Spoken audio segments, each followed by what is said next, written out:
नमस्कार, जय हिंद दोस्तों। शिवा स्टडी के यूट्यूब चैनल पर आपका बहुत बहुत स्वागत है।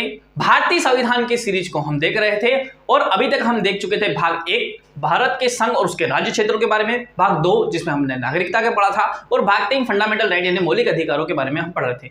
मौलिक अधिकारों को पढ़ते हुए हमने मौलिक अधिकारों में बताया था 6 प्रकार के मौलिक अधिकार बताए गए। ठीक है, सबसे पहला आपने देखा था समानता का अधिकार जो आर्टिकल 14 से लेकर आर्टिकल 18 तक बताता है। स्वतंत्रता का अधिकार देखा था जिसमें आर्टिकल 19, 20, 21 और 22 को लिया गया है।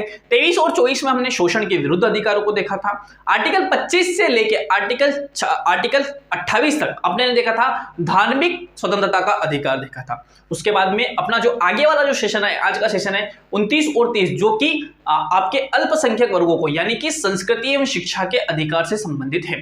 ठीक है, इसको देखने की शुरुआत करते हैं। आज आर्टिकल 29 और आर्टिकल 30 जो बताता है आपको संस्कृति एवं शिक्षा के अधिकार के संबंध में बात करता है। तो अल्पसंख्यक आर्टिकल 29 क्या बोलता है कि अल्पसंख्यक वर्गों के हितों का संरक्षण किया जाएगा। किस प्रकार से किया जाएगा भाग तो भारत के क्षेत्र में रहने वाले नागरिकों तथा नागरिकों के अनुभाग।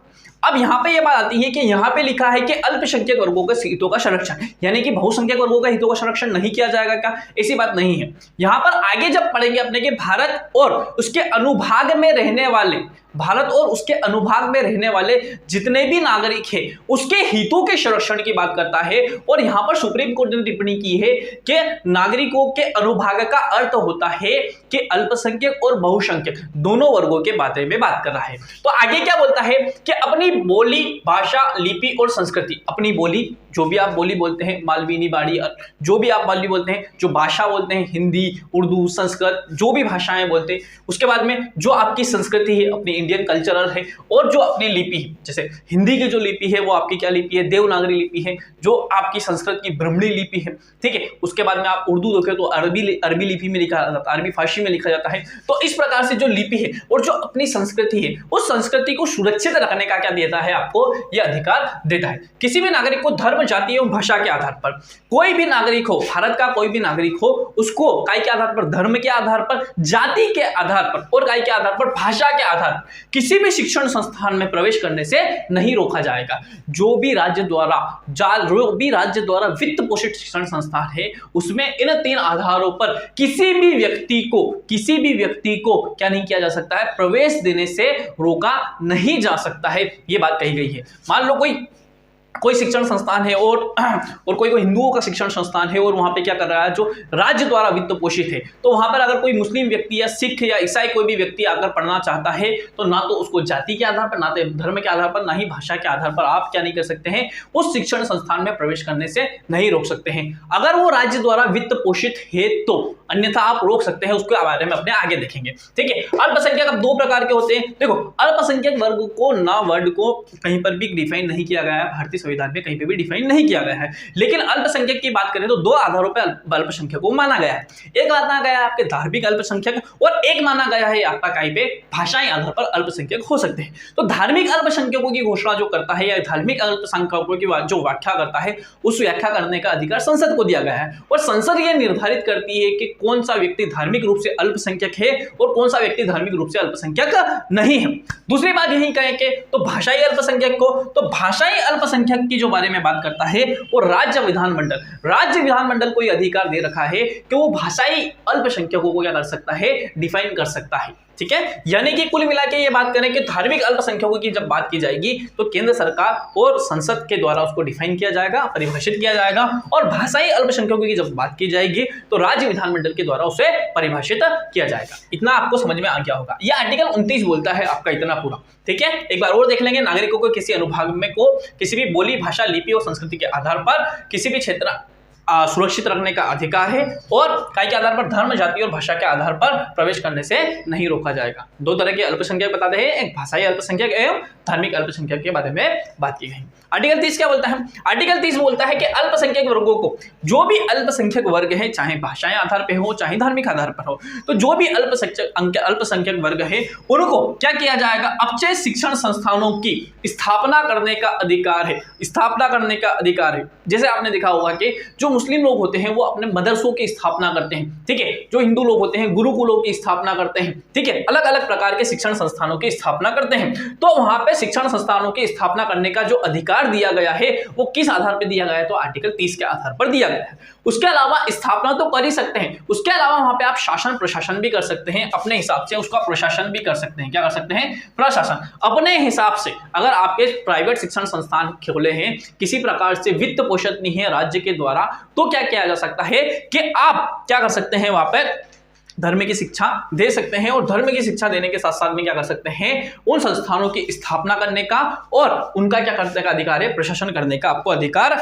दे रखा है। काई में आर्टिकल 30 के साथ में आपको यह अधिकार दिया हुआ है, ठीक है। अच्छा, तो क्या किया गया है, सभी अल्पसंख्यक जो वर्ग हैं वो अपने हिसाब से क्या कर सकते हैं। यहां पर बार बार मैं बात कर रहा हूं नागरिकों के अनुभाग, यानी अल्पसंख्यक और बहुसंख्यक दोनों की बात कर रहा हूं। खाली जहां पर हर जगह अल्पसंख्यक वर्ग लिखा है, यानी कि ऐसा नहीं है कि बहुसंख्यक वर्ग अपने भाषा को, अपने धर्म को, अपने धर्म की स्थापना के लिए शिक्षण संस्थानों की स्थापना नहीं कर सकता है, कर सकता है, ठीक है। उसके अलावा क्या बोला गया है कि अगर अल्पसंख्यक वर्गों को अगर कोई शिक्षण संस्थान खोले हैं और सरकार उसको अनिवार्य रूप से अधिग्रहित करती है, उस जगह को, उस प्लेस को अनिवार्य रूप से अधिग्रहण करती है, तो अधिग्रहण जब सरकार के द्वारा किया जाएगा तो उन्हें उचित मुनाफा दिया जाएगा, ठीक है। यह भी बात की गई है। तीसरी बात क्या बोलता है कि राज्य आर्थिक सहायता देने में, राज्य अगर किसी भी शिक्षण संस्थानों को सहायता देता है, मान लो एक गुरुद्वारा खुला है, एक गुरुद्वारे में शिक्षा दी जा रही है, या एक कोई शिक्षा संस्थान खुला है और वो शिक्षा संस्थान खुला है, और एक कोई मुस्लिम शिक्षण संस्थान खुला है, दोनों अल्पसंख्यक है, और उन दोनों में क्या कर रही है कि एक वर्ग को ज्यादा वित्तीय सहायता दे रही है और एक वर्ग को वित्तीय ज्यादा सहायता नहीं दे रही, तो ऐसा नहीं करेगा। ऐसा बोला गया है कि राज्य आर्थिक सहायता देने में अल्पसंख्यक वर्गों के जो शिक्षण संस्थान है, अगर उनको राज्य वित्तीय सहायता प्राप्त करता है या किसी भी प्रकार की कोई सहायता प्राप्त करता है, तो उसमें सरकार के द्वारा विभेद नहीं किया जाएगा, भेदभाव नहीं किया जाएगा, ये बात भी इसमें बोलता है, ठीक है। उसके अलावा क्या बोलता है, अब क्या होता है कि 3 तरह के शिक्षण संस्थान होते हैं। अब 3 तरह के शिक्षण संस्थान में क्या हो जाएगा, तो एक तो हो जाएगा राज्य के द्वारा, क्या बोलता है जाएगा, राज्य के द्वारा मान्यता प्राप्त और राज्य के द्वारा संचालित। मतलब राज्य के द्वारा क्या हो जाएगा, मान्यता प्राप्त भी राज्य के द्वारा होगा और संचालित भी कौन करेगा, मान्यता प्राप्त होगा और आर्थिक सहायता दोनों प्राप्त होगा, और संचालित भी किसके द्वारा किया जाएगा, राज्य के द्वारा किया जाएगा। तो राज्य के द्वारा मान्यता प्राप्त और आर्थिक सहायता प्राप्त जो शिक्षण संस्थान होते हैं, एक तो ये होते हैं। दूसरे होते हैं राज्य के द्वारा मान्यता तो प्राप्त है, राज्य के द्वारा मान्यता तो प्राप्त है, लेकिन वहां पर किसी भी प्रकार की कोई आर्थिक सहायता प्राप्त नहीं कर रहे हैं। राज्य से मान्यता प्राप्त और सहायता प्राप्त, राज्य से मान्यता प्राप्त और आर्थिक सहायता प्राप्त। एक होता है राज्य से मान्यता प्राप्त किंतु आर्थिक सहायता नहीं प्राप्त, ऐसा है इसमें, ठीक है। उसके अलावा एक और क्या बोला है, राज्य से ना तो मान्यता प्राप्त कर रहा है और नहीं आर्थिक सहायता प्राप्त कर रहा है। ये दोनों इन दोनों के बिल्कुल अपोजिट हो जाएंगे। राज्य से मान्यता प्राप्त भी कर रहा है और आर्थिक सहायता भी प्राप्त कर रहा है। जो सी वाला है, ये राज्य से मान्यता प्राप्त भी नहीं कर रहा है और क्या नहीं कर रहा है, ना ही आर्थिक सहायता प्राप्त कर रहा है। बी वाला भी क्या बोला है, राज्य से मान्यता तो प्राप्त कर रहा है लेकिन आर्थिक सहायता प्राप्त नहीं कर रहा है। अब 3 तरह के शिक्षण संस्थान हो सकते हैं। तो 3 तरीके में ए और बी प्रकार के जो शिक्षण संस्थान है, इसमें जो सरकारी रूल रेगुलेशन होते हैं, उन सरकारी रूल रेगुलेशन को मानना पड़ेगा आपको। जैसे किस प्रकार के रूल रेगुलेशन हो सकते हैं, तो ए और बी तरह के जो शिक्षण संस्थान होंगे उसमें क्या करना पड़ेगा आपको, राज्य के हिसाब से यानी सरकार के हिसाब से आपको शिक्षण का पाठ्यक्रम रखना पड़ेगा। क्या पढ़ाया जाएगा, क्या नहीं पढ़ाया जाएगा, इसको राज्य डिसाइड करेगा, यानी सरकार डिसाइड करेगी। जो टीचिंग स्टाफ होगा उसकी एलिजिबिलिटी क्या होगी, वो क्या क्या उसने किया होना चाहिए, इसको कौन बताएगा, राज्य बताएगा। कौन कौन से मानक, कौन कौन से स्टैंडर्ड को फॉलो करना होगा, वो भी कौन बताएगा, राज्य बताएगा। किस प्रकार के अनुशासन होंगे, किस दिन छुट्टी रखी जाएगी, किस दिन लगेगा, किस दिन फुल डे लगेगा, किस दिन हाफ डे लगेगा, किस दिन अवकाश रहेगा, इसके बारे में भी कौन करेगा, बात करेगा। वहां पर साफ सफाई किस प्रकार की होगी, प्लेग्राउंड होगा नहीं होगा, कितना बड़ा होगा, किस एरिया में वहां होगा, कितना शुल्क लिया जाएगा, कितना शुल्क नहीं लिया जाएगा, इस प्रकार की सारी बातों को किसको मानना है, ए प्रकार के और बी प्रकार के शिक्षण संस्थानों को मानना।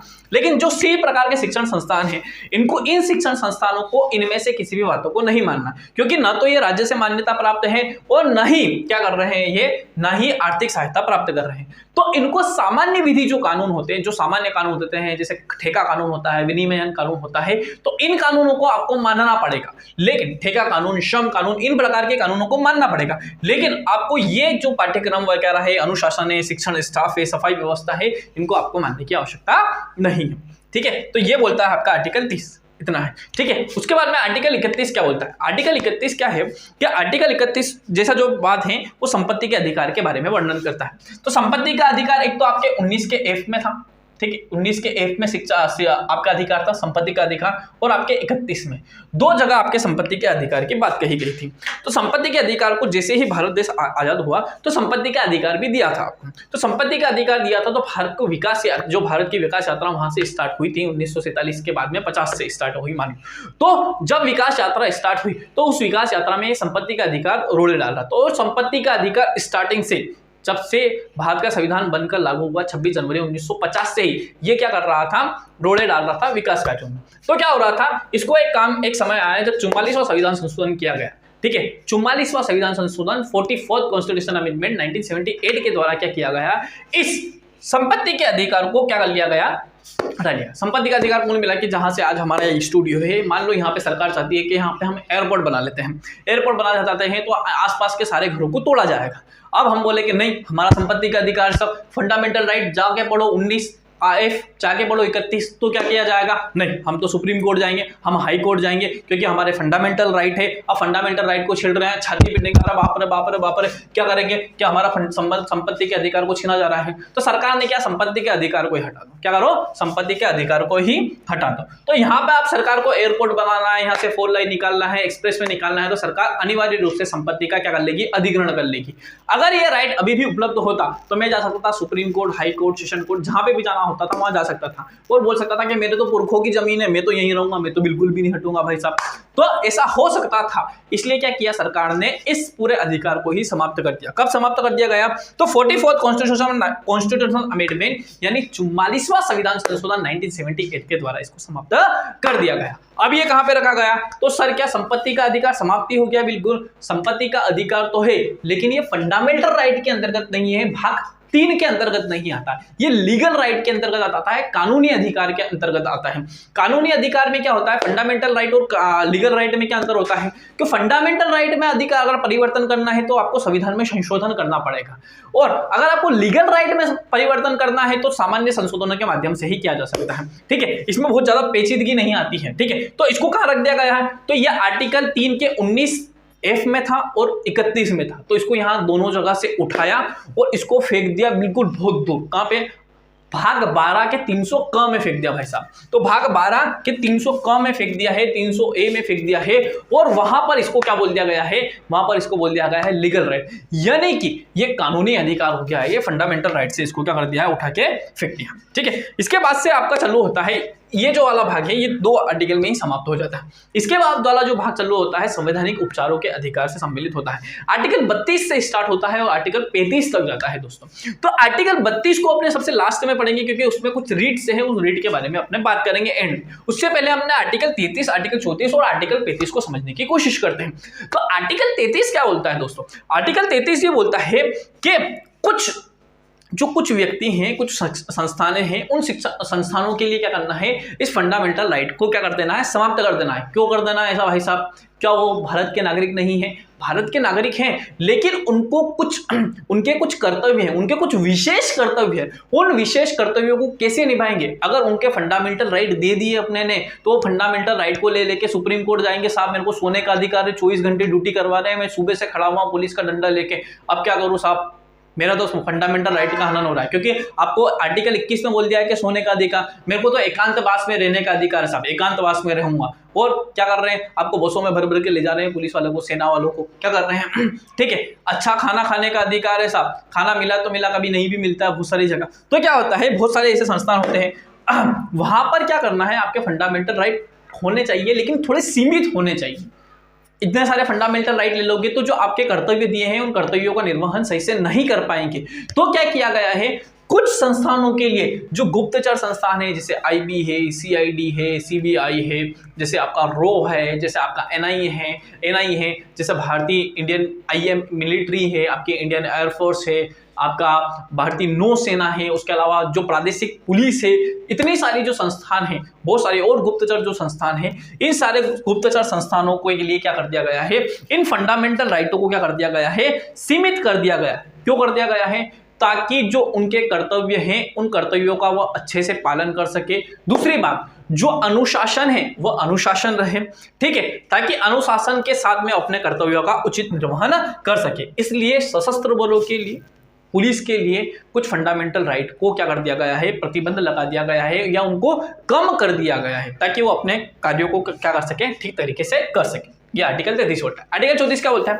आर्टिकल 34 बोलता है मार्शल लॉ के संबंध में। देखो मार्शल लॉ का मतलब कुल मिला के ये होता है कि सैन्य कानून लगा देना। तो सैन्य कानून, देखो सामान्य परिस्थिति में सैन्य कानून नहीं लगाया जाता, हालांकि अपने आसपास के जो नल्ले देश हैं उनमें लग जाता है, जैसे पाकिस्तान में, वो पाकिस्तान में तो लगता रहता है सैन्य कानून, आज तानाशाह वाला रूल हो जाता है। एक और अपने पास में जो देश है वहां पे भी, जो म्यांमार है, वहां पे भी क्या किया हुआ है, वहां पे भी आपका सैन्य शासन चल रहा है। अभी आंग सान सू की जी थे, वहाँ के प्राइम मिनिस्टर थे, उनको प्राइम मिनिस्टर या प्रेसिडेंट जो भी थे उनको हटा दिया और वहाँ पे क्या कर दिया, सैन्य कानून यानी तख्ता पलट कर दिया और सैन्य शासन लगा दिया। पाकिस्तान में भी होता रहता है, हर 5-10-20 सालों में वहाँ पे क्या होता है, वहाँ पे भी सैन्य शासन चल जाता है। तो यह भारत के संबंध में क्या सैन्य शासन लग सकता है, मार्शल लॉ लग सकता है? तो हाँ लग सकता है, लेकिन असामान्य परिस्थितियों में लग सकता है, सामान्य परिस्थितियों में ऐसा नहीं हो सकता है। असामान्य परिस्थितियाँ कैसी हो जाएगी सर? तो असामान्य परिस्थितियाँ युद्ध हो जाए, या किसी देश, किसी राज्य में, भारत के संपूर्ण भारत में, या भारत के किसी राज्य में या किसी जगह पर बहुत लंबे समय से अशांति चल रही है, या ठीक है, या फिर गृह युद्ध जैसी परिस्थितियां बन रही है, तो इन आधारों पे क्या कर सकता है, सैन्य शासन लगाया जा सकता है। तो सैन्य शासन लगेगा तो क्या हो जाएंगे, सारे आपके राइट समाप्त हो जाएंगे। जितने भी बहुत सारे जो विधिक अधिकार दिए गए हैं, बहुत सारे जो कानून हैं, वो सारे कानून समाप्त हो जाते हैं और सेना अपनी तरीके से क्या करती है, वहां पे शासन चलाती है। लेकिन आपको ये बात याद रखना है कि यह असामान्य परिस्थितियों में होगा, सामान्य परिस्थितियों में इस पर नहीं लगाया जाएगा आपका मार्शल लॉ। आपको समझ में आया होगा। आर्टिकल 35 क्या बोलता है? आर्टिकल 35 आपको बोलता है कि संसद में, अब संसद ने क्या किया गया है भाई साहब, आपको क्या किया है कि बहुत फंडामेंटल राइट के संबंध में क्या किया है संसद ने, बहुत सारी जगह आपको बोल दिया है कि इस अगर आपने फंडामेंटल राइट का उल्लंघन किया या फिर ऐसा कुछ हो जाता है तो आपको क्या कर सकता है, सजा दी जा सकती है। अब क्या होता है, तो संसद फंडामेंटल राइट में जिन बातों को अपराध माना है, फंडामेंटल राइट में क्या किया है संसद ने, बहुत सारी बातों को अपराध माना है। अब इन अपराधों के संबंध में कानून भी बनाना पड़ेगा, क्योंकि आपने ने आर्टिकल क्या पढ़ा है, आर्टिकल 21 में पढ़ा है, आर्टिकल 21 में आर्टिकल 20 और 21 में पढ़ा है, अपने ने क्या पढ़ा है कि कोई विधि होगी, उस विधि का अगर उल्लंघन करेंगे तो ही क्या करा जाएगा, आपको दंड दिया जाएगा, अन्यथा आपको दंड नहीं दिया जाएगा। तो कोई विधि ना विधि तो बनानी पड़ेगी ना। जैसे अस्पृश्यता अधिकार अधिनियम बनाया आपका 1973 में, उसको क्या किया आपका, थोड़ा परिवर्तन करके उसका नाम भी चेंज कर दिया, तो अस्पृश्यता अधिकार अधिनियम बनाया आपका। तो क्या किया है भाई साहब, तो वो बनाया, कब बनाया, किसके आधार पर बनाया, तो संसद ने ही बनाया ना फंडामेंटल राइट। क्यों बनाया है, क्योंकि क्या कर रहे हैं आप, अस्पृश्यता कर रहे हैं। तो इस प्रकार के भारत जो संसद है, संसद ने बहुत सारे क्या बनाए हैं, आपके नियम बनाए हैं। क्यों बनाए हैं भाई साहब, कि कुछ बातों को अपराध घोषित कर दिया गया है कहीं में, फंडामेंटल राइट में। इन फंडामेंटल राइट में कुछ बातों को अपराध घोषित कर दिया गया है। इन अपराधों के संबंध में अब सरकार को क्या करना पड़ेगा, कानून बनाना पड़ेगा। तो उस कानून को बनाने का काम कौन करेगा, संसद के द्वारा किया जाएगा। संसद के द्वारा क्या किया जाएगा, उसको किया जाएगा। ठीक है, इसका सबसे बेस्ट उदाहरण है आपका अस्पृश्यता अधिकार अधिनियम बनाया है। ठीक है, बहुत सारे उदाहरण दे सकते हैं, लेकिन एक ही काफी है। उसके बाद में क्या बोलता है, उसके बाद में बोलता है संवैधानिक उपचारों का अधिकार, जो आर्टिकल 32 से स्टार्ट हो गया है। संवैधानिक उपचारों के अधिकार में 32, 33, 34, 35 सभी आ जाते हैं। तो अब देखो संवैधानिक उपचारों के अधिकार के अंतर्गत आर्टिकल 32 क्या बोलता है। आर्टिकल 32 के बिना अगर आप देखोगे तो फंडामेंटल राइट बिल्कुल भी मतलब खत्म। अगर फंडामेंटल राइट, क्योंकि आर्टिकल 32 अपने आप में फंडामेंटल राइट है और फंडामेंटल राइट के उपचार करता है, तो फंडामेंटल राइट का भी फंडामेंटल राइट है। कैसे फंडामेंटल राइट का भी फंडामेंटल राइट है। संवैधानिक उपचारों के अधिकार के तहत क्या किया जाता है, अगर आपके अधिकारों का हनन हो रहा है, तो आपके अधिकारों के हनन होने के संबंध में आप आर्टिकल 32 का प्रयोग करके कहा जा सकते हैं, सुप्रीम कोर्ट जा सकते हैं, और आर्टिकल 226 का प्रयोग करके कहा जा सकते हैं, आर्टिकल 226 का प्रयोग करके आप हाई कोर्ट जा सकते हैं। अब आर्टिकल 32 का प्रयोग करके आप सुप्रीम कोर्ट जाएंगे और आर्टिकल 226 का प्रयोग करके आप हाई कोर्ट जा सकते हैं, दोनों जगह जा सकते हैं। और जब हाई कोर्ट और सुप्रीम कोर्ट जाएंगे आपको, तो वहां पर इन मौलिक अधिकारों को लागू करवाने के संबंध में, या राज्य के द्वारा आपके मौलिक अधिकार छीने जा रहे हैं, तो उस संबंध में क्या किया जाएगा, सुप्रीम कोर्ट के द्वारा सुनवाई की जाए। यानी कि क्या मैंने आपको बोला था समझाया था कि जो फंडामेंटल राइट है ये छीने तो जाएंगे लेकिन सामान्य परिस्थितियों में नहीं छीने जा सकते। अगर सामान्य परिस्थितियों में छीने जा रहे हैं तो आपको क्या जा सकते हैं, न्यायालय में जा सकते हैं। इसीलिए इसको संवैधानिक उपचारों का अधिकार कहा गया है। डॉक्टर बी आर अम्बेडकर ने इस संबंध में क्या कहा है कि डॉक्टर बी आर अम्बेडकर ने कहा है कि जो संवैधानिक उपचारों का अधिकार जो है वह संविधान की आत्मा और हृदय दोनों है। आत्मा भी है और आत्मा के अंदर उपस्थित हृदय भी है। क्या है ये आपका आत्मा और हृदय है। ये किसके द्वारा कथन कहा गया है, तो ये बहुत बार एग्जाम में पूछा गया है। ठीक है, क्या कि डॉक्टर बी आर अम्बेडकर ने किसे संविधान की आत्मा और हृदय कहा है, तो किसे कहा है, आर्टिकल 32 को संवैधानिक उपचारों के अधिकार को कहा गया। ठीक है, चलो अब संवैधानिक उपचारों का अधिकार अपने आप में फंडामेंटल राइट है। आर्टिकल 32 के तहत आप सुप्रीम कोर्ट जा सकते हैं। आर्टिकल 226 के तहत आप कहां जा सकते हैं, हाई कोर्ट जा सकते हैं। लेकिन ये फंडामेंटल राइट नहीं है, इसको मानने से इनकार कर सकता है हाई कोर्ट, लेकिन सुप्रीम कोर्ट ना नहीं कर सकता है क्योंकि ये अपने आप में फंडामेंटल राइट है। उसके बाद में अगर आर्टिकल 32 को देखें तो आर्टिकल 32 एक रूप में आपने बड़ा देख सकते हैं कि आर्टिकल 32 के तहत सुप्रीम कोर्ट केवल फंडामेंटल राइट के संबंध में रीट जारी कर सकता है, जो 5 प्रकार की रीट जारी की है। लेकिन हाई कोर्ट के यहाँ पे अधिकार थोड़े बढ़ जाते हैं। क्यों बढ़ जाते हैं, क्योंकि जो हाई कोर्ट है वो फंडामेंटल राइट के संबंध में तो रीट जारी कर सकता है, उसके अलावा लीगल राइट के संबंध में भी क्या कर सकता है, ये रीट जारी कर सकता है। लेकिन एक जगह आपने देखें तो इसका जो क्षेत्र है, हाई कोर्ट का जो क्षेत्र है वो क्या है, क्षेत्र सीमित है, और इस जो सुप्रीम कोर्ट का जो है क्षेत्र है वो क्या है, व्यापक है। तो यहां पर फिर सुप्रीम कोर्ट क्या हो जाता है, बड़ा हो जाता है और हाई कोर्ट छोटा हो जाता है। हालांकि सुप्रीम कोर्ट और हाई कोर्ट के अगर आपके एग्जाम में क्वेश्चन आता है कि फंडामेंटल राइट में या फिर रीट जारी करने के संबंध में सुप्रीम कोर्ट के अधिकार ज्यादा है या आपके हाई कोर्ट के अधिकार ज्यादा हैं, तो आपको हमेशा लगाना है कि हाई कोर्ट के अधिकार ज्यादा हैं। क्यों अधिकार ज्यादा है, क्योंकि ये केवल फंडामेंटल राइट के संबंध में ही नहीं बल्कि लीगल राइट के संबंध में भी रीट जारी कर सकता है। अब रीट क्या होता है, तो रीट क्या है, सुप्रीम कोर्ट या हाई कोर्ट के द्वारा जारी किया गया एक आदेश है, ये समझ लीजिए आप। तो 5 प्रकार की रीट के बारे में बताया गया है, इसको 5-10 बार बोलेंगे। बंदी प्रत्यक्षीकरण, अधिकार परीक्षा, परमादेश, उत्प्रेषण और आपका उत्प्रेषण और प्रतिषेध लेख। ठीक है, इनके इंग्लिश में नाम है हेबियस कार्पस। ठीक है, फिर है क्यो वारंटो, मेंडामस, प्रोहिबिशन, सर्टररी। ठीक है, ये 5 प्रकार की रीट जारी की जा सकती है। सबसे पहले है बंदी प्रत्यक्षीकरण। बंदी प्रत्यक्षीकरण, अगर आप इसका संधि विच्छेद करेंगे, बंदी प्रत्यक्षकरण मतलब बंदी को सामने प्रस्तुत करो। अगर किसी भी व्यक्ति के द्वारा, चाहे किसी व्यक्ति के द्वारा किसी को गिरफ्तार कर लिया गया है या हिरासत में लिया गया है, या किसी अधिकारी या गैर अधिकारी किसी के भी द्वारा क्या किया गया है, हिरासत में लिया गया है और वो इलीगल तरीके से गिरफ्तार किया गया है, मान लो किसी विधि के अनुरूप किया गया है तो नहीं जा सकते हैं, लेकिन विधि के विरुद्ध किया गया है, किसी व्यक्ति को आपको हिरासत में लिया गया है, तो उस हिरासत लिए व्यक्ति के संबंध में आप क्या जा सकते हैं, सुप्रीम कोर्ट भी जा सकते हैं, हाई कोर्ट भी जा सकते हैं। अब सुप्रीम कोर्ट आर्टिकल 32 के तहत जाते हैं तो वो जिस व्यक्ति ने गिरफ्तार किया है उस व्यक्ति को सरकार सुप्रीम कोर्ट क्या करेगी, एक समन भेजेगी और समन भेज के बुलवाएगी और पूछेगी कि किस अधिकार से आपने गिरफ्तार किया। आप एक काम करो, उस बंदी को प्रत्यक्ष मेरे सामने प्रस्तुत करो, बंदी को प्रत्यक्ष मेरे सामने प्रस्तुत करो। तो किसी व्यक्ति को अगर हिरासत में लिया जाता है गैर कानूनी तरीके से, तो उस संबंध में क्या किया जा सकता है, आर्टिकल 32 के तहत क्या कर सकते हैं, आप बंदी प्रत्यक्षीकरण लगा सकते हैं और हेबियस कार्पस के माध्यम से उस व्यक्ति को आप छुड़वा सकते हैं। ठीक है, मान लो किसी पिताजी ने अपने पुत्र को बहुत लंबे समय से एक क्या कर रहा है, कमरे में बांध रखा है। आपको पता चल गया आप दोस्त हैं तो क्या करो, और पिता बिल्कुल क्रूर प्रवृत्ति का है तो क्या करेंगे आप, तो आप करेंगे, आप जाएंगे कोर्ट में जाके बोलेंगे मेरे दोस्तों को उसके पिता ने इतने महीनों से या इतने दिनों से बांध रखा है बिना किसी कारण से, ठीक है, उसने कुछ किया भी नहीं है। तो आप क्या कर सकते हैं, उस पिता के विरुद्ध सुप्रीम कोर्ट से या हाई कोर्ट से एक ऑर्डर ला सकते हैं और बोलेंगे सुप्रीम कोर्ट उसको, हाई कोर्ट उसको बुलाएगा, भाई साहब किस जुर्म में गिरफ्तार रखा है आपने, किस जुर्म में हिरासत में ले रखा है बताइए, नहीं तो छोड़िए, उस बंदी को हमारे सामने लेकर आइए, ऐसा हो सकता है। ठीक है, फिर क्या बोलता है, अधिकार रक्षा, को वारंटो, अधिकार परीक्षा यानी कि को वारंटो। को वारंटो से आप क्या समझते हैं, को वारंटो मतलब क्या होता है कि किस अधिकार से आप कोई कार्य कर रहे हैं। ठीक है, मान लो कोई अधिकारी है या कोई गैर अधिकारी व्यक्ति है और वो अपने अधिकारिता क्षेत्र से बाहर कोई कार्य कर रहा है, अपने अधिकारिता क्षेत्र से कोई बाहर कार्य कर रहा है, तो कोर्ट उससे पूछेगा कि आप किस अधिकार से ये कार्य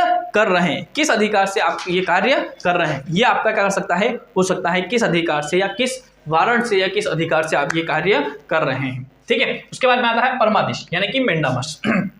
अब मेंडामस में क्या होता है कि कुछ अधिकारी ऐसे होते हैं या कुछ अधिकारी या गैर अधिकारी लोगों के संबंध में ही जारी किया जा सकता है सामान्यतः, या न्यायालय द्वारा अधिकारियों के संबंध में इसको जारी किया जा सकता है। तो कैसे जारी किया जाएगा? अगर कोई अधिकारी, कोई सार्वजनिक अधिकारी है, वो अपने कर्तव्यों का उचित निर्वहन नहीं कर रहा है, अपने कर्तव्यों का उचित निर्वहन नहीं कर रहा है, तो न्यायालय के द्वारा उसे एक आदेश जारी किया जाएगा और पूछा जाएगा कि आप अपने कर्तव्यों का निर्वहन क्यों नहीं कर रहे हैं, क्या कारण है जो अपने कर्तव्यों का निर्वहन नहीं कर रहे हैं, जो कार्य दिया है उन कार्यों को क्यों नहीं कर रहे हैं। ठीक है, तो सार्वजनिक अधिकारियों के विरुद्ध कार्य न करने के संबंध में किया जाता है और अधिकार परीक्षा अतिरिक्त कार्य करने के संबंध में, जैसे एक दूसरे के प्रपोर्शनल दिख रहे हैं ये यूनिवर्सिटी, यह अधिकारों से बढ़कर कार्य कर रहे हैं और ये जो कार्य करना है उसको नहीं करने के संबंध में जारी किया जाता है। अब ये दो जो रीट है वो एक न्यायालय से दूसरे न्यायालय के संबंध में जारी की जाती है।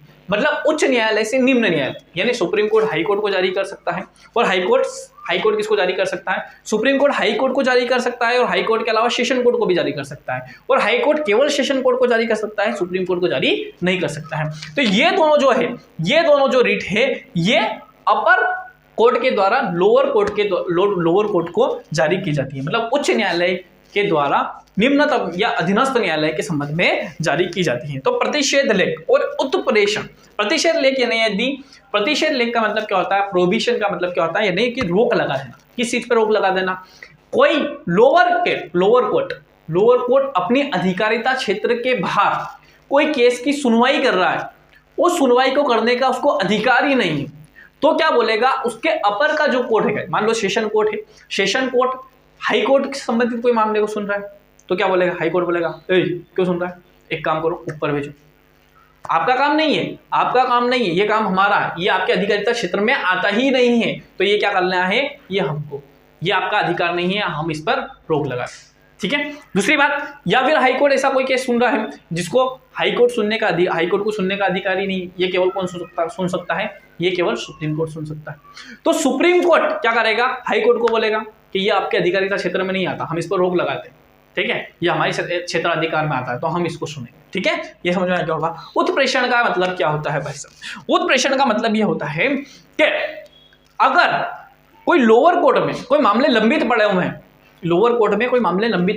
मतलब अधीनस्थ न्यायालयों में कोई मामले लंबित पड़े हुए हैं, या हाई कोर्ट में कोई मामले लंबित पड़े हुए हैं, तो उन लंबित मामलों के संबंध में उसके ऊपर वाला कोर्ट जो उसका उच्च न्यायालय होगा, वो उच्च न्यायालय उस अधीनस्थ न्यायालय को क्या भेजेगा?